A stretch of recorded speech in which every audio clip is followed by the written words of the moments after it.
Hello everyone, this is LimAK here, and it's getting close to the end of the year, so I thought it would be a pretty good time to sort of go over what have been some of my favorite indie games that have been released over the last year.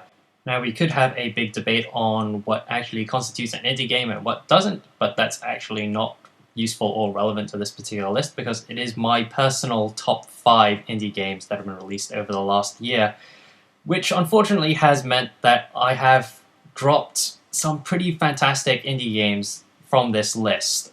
I will probably do an honorable mentions blog at some point, but that will be for another time, and I will link below in the description to those that are interested in reading words. Also, this list doesn't have any console indie games. This is a PC-only list. That's mostly because that's all I've had access to for the last year. That does, of course, mean that I have missed out on some incredibly highly acclaimed console indie games like Journey, Fez, and Spelunky. And hopefully I'll get a chance to play them next year, but they will not be on this list. Hopefully that will change in the future, but for the moment, that's just how this list is going to be. Anyway, this list has been hard enough to get down to 5 just using PC-only indie games, which means I have left off some rather incredible indie games off this list. They should deserve honorable mentions of some sort. I will probably write about it and put a link down below in the description. But for the moment, that's been enough stalling from me. I should probably get on with actually talking about some awesome indie games. So, here we go.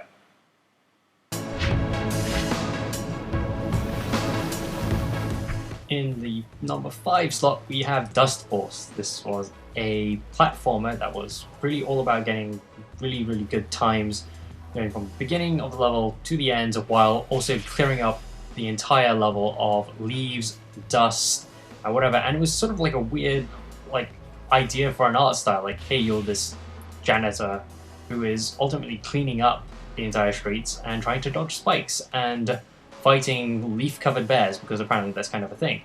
And it's got this just great chiptune, autumny soundtrack that backs the whole thing. It just gives the whole thing a really nice pace to it.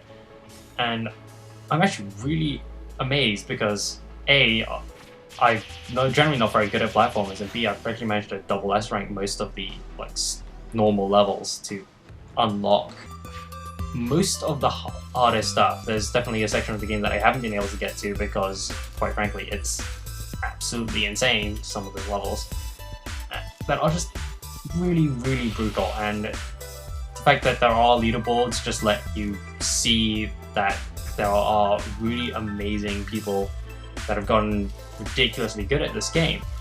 And ultimately, it all comes down to the movement and the sense of speed that you get, and that you can chain all of these things together. You can go from sprinting across the ground to jumping, hitting a bird in the air to clean it, to running on the ceiling and up to the side of a wall, and wall jumping off each side. And it's just a really wonderful movement system, and you always feel in control. Like, there's no point where you feel like you couldn't have done better, you couldn't have actually fixed what you messed up and left you dying in a horrible pit. That's all really helped by having a really liberal checkpointing system, and ultimately learning the levels a little bit. And it's really just a joy just going through the levels and trying to just beat your friends' times, beat your own times, and just get a whole lot better at it. And like I said, it's definitely a really strong mention for a just wonderful soundtrack.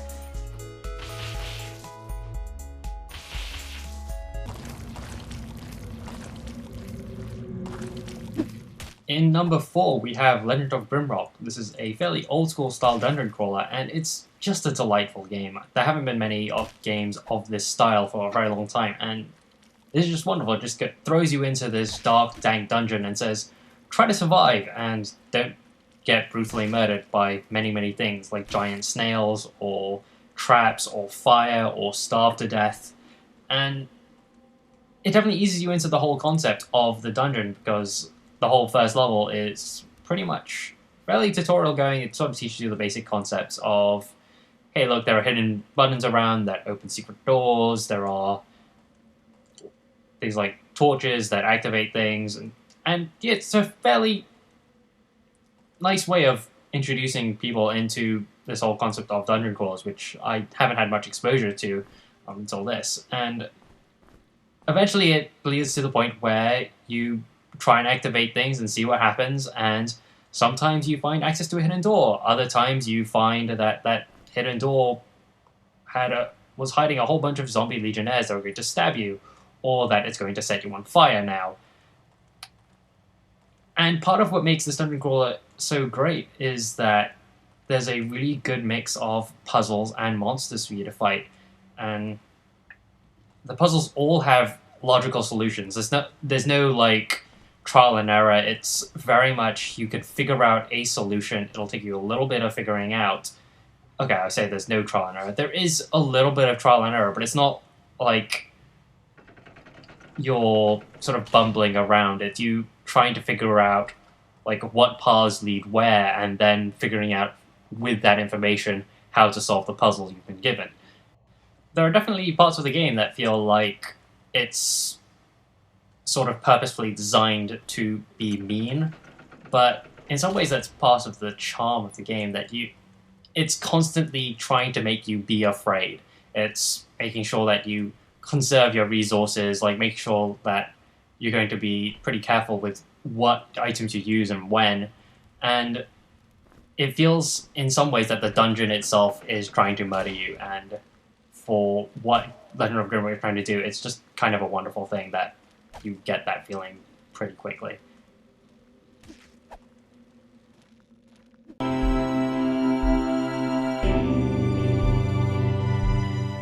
Thomas Was Alone sits in my number 3 slot. It is a puzzle platforming game where you have a bunch of quadrilaterals as your characters.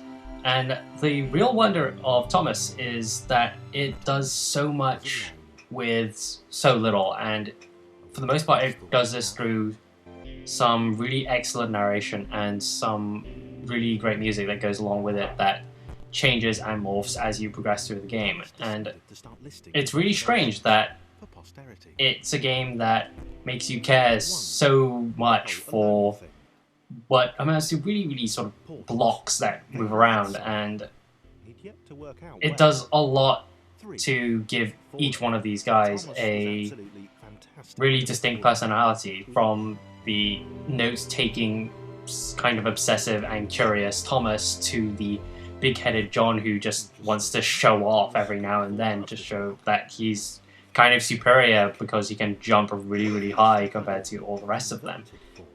The puzzles in Thomas never get really, really complicated or challenging, really, but they do sort of give a lot in the way of letting these characters interact with each other, and it all really comes back down to the story of the game and what happens to these squares and rectangles as they move through the world.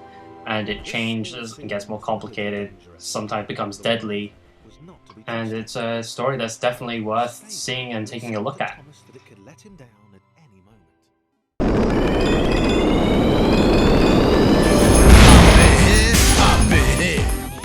My second favorite indie game of 2012 is Awesome Noughts.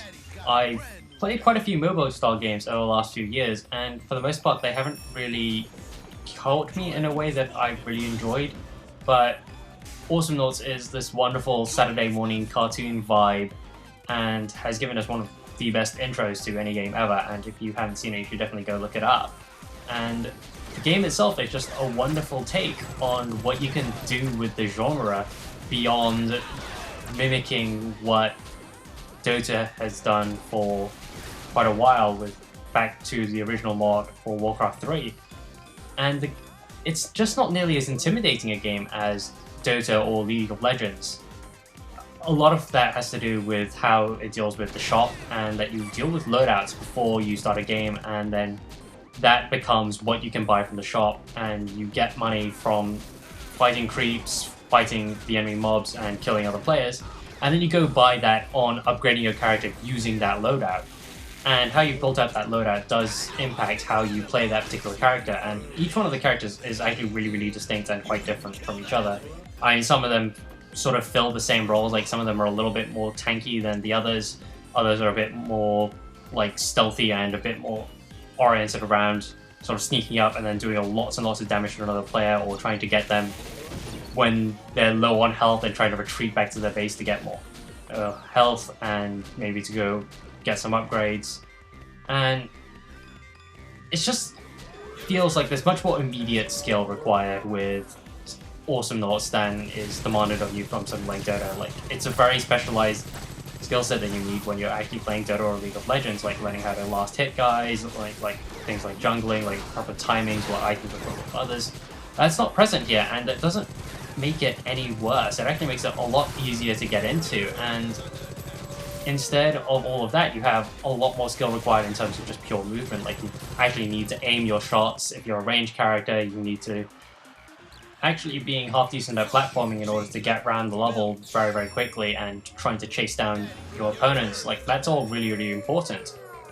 There's not quite as large a cast of characters as something like League of Legends, but the really cool thing that they've done is they've actually made a specific music track for each one of them, so every single character has their own little piece of music that is all awesome and all makes just the Saturday morning cartoon vibe just like seep out of the game. And it's so a wonderful art style, and it just gives so much to making this game just ridiculous and fun. And I think ridiculous is pretty much the big thing, because there are some really insane things that you can actually end up happening during one of these games. And putting all of these things together has made it the most fun I've ever had with a MOBA style game, and that's pretty awesome. And with all of that done, that just leaves one thing left on this list, which is my #1 indie game of 2012, and that game is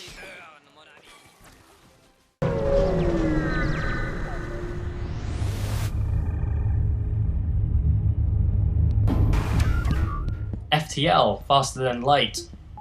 It combines a whole bunch of roguelike elements, like the procedural generation of levels and the brutal, horrible murder and permadeath, and combines it with the joy of commanding your own starship. And it does a wonderful job of doing that last bit, because it's just pretty much every trope that you want to be able to do. Like, you want to transfer power from your shields to your weapons, you can totally do that. Actually, sometimes you might want that extra power in that shield because it's going to kill you, because guess what? Shields actually stop you from dying. Weird. You only start off the game with access to one kind of ship, but you'll pretty quickly unlock new kind of ship, and they'll all have very different playstyles, and it really affects how you go about the first few sectors. And the objective from the game is to go from the first sector to the 8th sector and to deliver a message that might save the Federation from being horribly overrun by the rebel fleet. And it's actually really, really difficult to do on even the easy difficulty setting, which is not really easy, but it's definitely easier than normal, which is brutally hard. I've beaten it once, I think, on normal difficulty setting, because it's really, really difficult to get there. And that, of course, means that plenty of my ships have been destroyed, and I have lost more crew than that over the time I've played it. And they've met some pretty grisly, untimely ends, from being like just being spaced, from suffocated because they accidentally got blown up or burnt in a fire while trying to repair the O2 supplies to try and save the rest of the ship. And no matter what happens to your crew or your ship, it always feels fair. There always seems like there was something you could have done at some point in time, whether it had been during that battle or whether it had been like a couple of jumps away from before, and there was always something you could have done to try and save your crew. I mean, maybe if I hadn't used those missiles earlier on that other ship, I would have them now, but if I hadn't used them on that other fight, I probably would have taken more damage. And that sort of thing happens a lot, where you just think to yourself of, should I be using all of these resources that I have? Like, you get a limited amount of money from destroying and salvaging enemy ships, and you don't always have the equipment that you might have had last time round. Last time round, you might have had a laser that you just salvaged from an abandoned outpost. Other times, you might not get anything at all. Maybe it was just a horrible space disease that killed one of your guys. I think that's just par for the course for what will happen to you and your crew during FTL.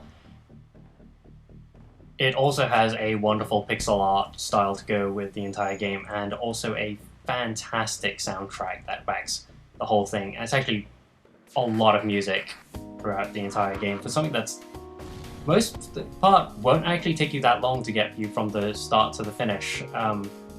But like I said, you probably won't get to that end point in your first playthrough, or maybe your fifth playthrough. But ultimately, the thing that I love most about FTL is that joy of losing, of when your ship is destroyed, you want to go back into the game and try and do better and actually try and defeat that end boss. And that's, for me, why FTL is my favorite indie game of 2012. Anyway, like I said earlier, there were a whole bunch of games that did not make it onto this list that I definitely want to write something about later, so I will link below to a blog post about some honorable mentions, and hopefully I'll do more of these videos next year. And with all that said, I hope you all have a wonderful Christmas and New Year's, and I will hope to see you all again next year with some awesome stuff. Anyway, this is AK. Thanks for watching, guys. Bye.